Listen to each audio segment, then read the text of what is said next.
শুরু হয়েছে লোকসভা নির্বাচন আর নির্বাচনের জন্যই শুরু হয়ে গেছে মনোনয়নপত্র জমা দেওয়ার কাজ। আজ ভগবানগোলা উপনির্বাচনের বিজেপির প্রার্থী ভাস্কর সরকার মনোনয়নপত্র জমা দিলেন লালবাগ এসডিপি অফিসে এবং মুর্শিদাবাদ লোকসভা কেন্দ্রের বিজেপি প্রার্থী গৌরীশঙ্কর ঘোষ মনোনয়নপত্র জমা দিলেন বহরমপুর ডিএম অফিসে। আজকে বিশাল জনগণের উপস্থিতিতে নাকুরতলা মোড় থেকে 6 থেকে 7 হাজার মানুষের মিছিল করে গিয়ে মহাসাড়ম্বরে লালবাগ এসডিপিও অফিসে মনোনয়নপত্র জমা দিলেন ভগবানগোলা উপনির্বাচনের প্রার্থী বিজেপি পার্টির প্রার্থী ভাস্কর সরকার। মনোনয়নপত্র জমা দিতে যাওয়ার সময় লালবাগ রাস্তার দুই পাশে মানুষের উপচে পড়া ভিড় লক্ষ্য করা যায়। কাতারে কাতারে মানুষ দাঁড়িয়েছিলেন মনোনয়নপত্র জমা দিতে যাওয়ার জন্য। দু হাত তুলে আশীর্বাদ করলেন বিজেপি প্রার্থী গৌরীশঙ্কর এবং ভাস্কর সরকারকে। নমিনেশনের ঘর থেকে বেরিয়েই কি বললেন সংবাদ মাধ্যমকে বিজেপি প্রার্থী ভাস্কর সরকার শোনাবো আপনাদের। এই ভিডিওটি যারা দেখছেন চ্যানেলটি লাইক করবেন, শেয়ার করবেন আর সাবস্ক্রাইব করবেন। আই লাভ মাই ইন্ডিয়া, মেরা ভারত মহান। এই রোগের তাপকে উপেক্ষা করে জনগণের যে স্বতঃস্ফূর্ততা ভারতীয় জনতা পার্টির সঙ্গে আছে সেটা আজকে জনগণ দেখিয়ে দিল। লালবাগ ময়দানে নাকরতলা থেকে যেভাবে আমাদের জনপ্লাবন আজকে এসডি অফিস মোড় পর্যন্ত এসছে, তাতে আমরা আশাবাদী মুর্শিদাবাদ লোকসভা কেন্দ্রের প্রার্থী মাননীয় সম্মানীয় এমএলএ সাহেব আমাদের গৌরীশঙ্কর ঘোষ এবং আমি ভগবানগোলা বিধানসভা প্রার্থী আগামী দিন আমরা জয়লাভ করছি, কিন্তু সময়ের অপেক্ষা। কেমন কি ভাবছেন আপনারা? এই যে বিধানসভা এলাকা ভগবানগোলা অত্যন্ত প্রত্যন্ত এলাকা, পিছিয়ে পড়া এলাকা, সে বিষয়ে কি ভাবছেন?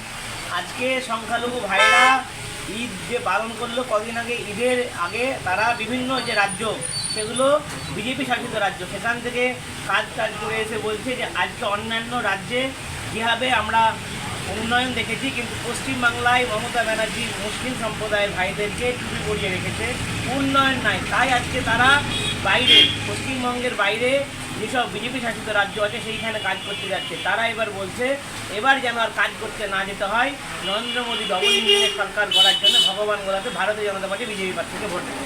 এলাকায় সাড়া কেমন পাচ্ছেন? এলাকায় সাড়া খুব ভালো এবং জনগণের স্বতঃস্ফূর্ত আপনারা দেখেছেন, আপনারা দেখলেন কীভাবে জনস্রোত ছিল।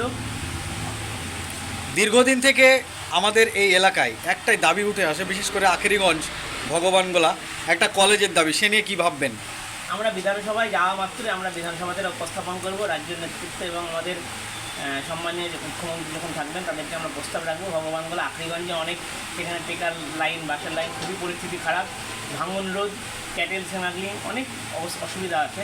সেই জায়গাতে অনুপ্রবেশ এগুলো বন্ধ হবে এবং পশ্চিমবাংলাকে গোল্ডেন বেঙ্গল করার জন্য আমরা আমাদের মন থেকে একদম হৃদয় থেকে আমরা সেটা চেষ্টা করব। আরেকটা জিনিস, আমাদের এলাকায় ঘন ঘন কাঁচা বাড়ি থাকার ক্ষেত্রে ঘন ঘন অগ্নিসংযোগ দেখা যায়। দীর্ঘদিনের দাবি আছে এলাকার একটা দমকল কেন্দ্র করার, সে নিয়ে কি বলবেন? সে নিয়ে কি, ভারতীয় জনতা পার্টি ক্ষমতা এলে করবে। তৃণমূলের তো শাসন এতদিন ছিল, এখন 13 বছর চলছে। বাম জামানায় 35 বছর ভগবানগোলা রাজ করেছে। আজকে ভগবানগোলার মানুষের উত্তর দেবে ভোটের মাধ্যমে। আমাকে কিছু বলার নয়, আমরা সরকারে নেই। আজকে আমরা সরকারের এগুলো বলতে হবে না, মুখে বলবো না, আমরা করে দেখাবো। আজকে তাদেরকে জিজ্ঞেস করতে হবে যারা পশ্চিমবাংলা ভগবানগোলাতে যারা এতদিন ধরে রাজ করেছে, তাই সব নেতাদের জিজ্ঞেস করুন যে কী বলছে তারা, এতদিন কেন করতে পারেনি। বিজেপির কিছু কর্মী সমর্থক তারা আপনার বিরুদ্ধে বলছে এবং তারা নমিনেশনও করবে নাকি শুনছি, কি বলবেন? যদি বিজেপির কর্মী হতো তাহলে আমাদের দলের সঙ্গে থাকতো, ওনারা বিজেপি নয়।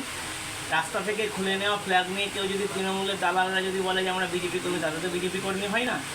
আজকে ভারতীয় জনতা পার্টি এমন একটা রাষ্ট্রায়ত্ত দল, এই দলের মধ্যে হাজার হাজার কর্মী আছে।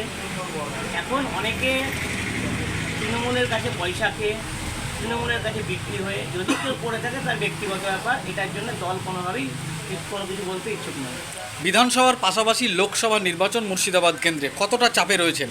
আমরা কোনো চাপে নাই, আমরা 365 দিন আমরা কাজ করি আর আমাদের কর্মীরাও সারা জীবন কাজ করে। তাই আজকে এত রোদে যেভাবে মানুষের জনপ্লাবন, আজকে জনপ্লাবন বুদ্ধি দিয়েছে যে রোজ মাথায় উপেক্ষা করে নরেন্দ্র মোদী ডবল ইঞ্জিনের সরকার পশ্চিমবাংলায় গড়ার জন্যে তাদের এই স্বতঃস্ফূর্ত আজকে যোগদান।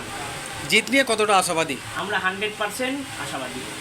অনেক ছাড়া আপনার আগে তো মানুষকে এই টিএমসি দল মানুষকে ভুল বুঝিয়ে রেখেছিল যে মুসলিমরা বিজেপি বিরোধী।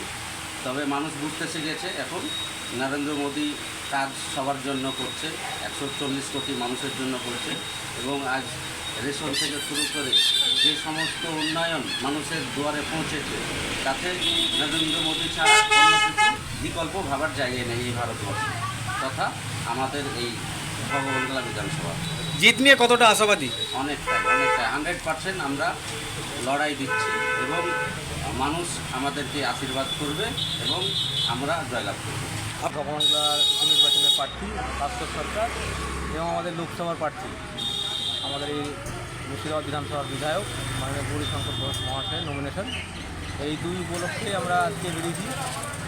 আজকে সাধারণ মানুষের যে বিজেপির প্রতি আস্থা, বিশ্বাস এবং নরেন্দ্র মোদী সরকারের যে বিগত 10 বছরের যে উন্নয়ন, সেই উন্নয়নকে যাতে আরও ত্বরান্বিত করার জন্য এবং ভারতকে জগৎ সভায় শ্রেষ্ঠ আসন নেওয়ার জন্য আমাদের এই প্রয়াস।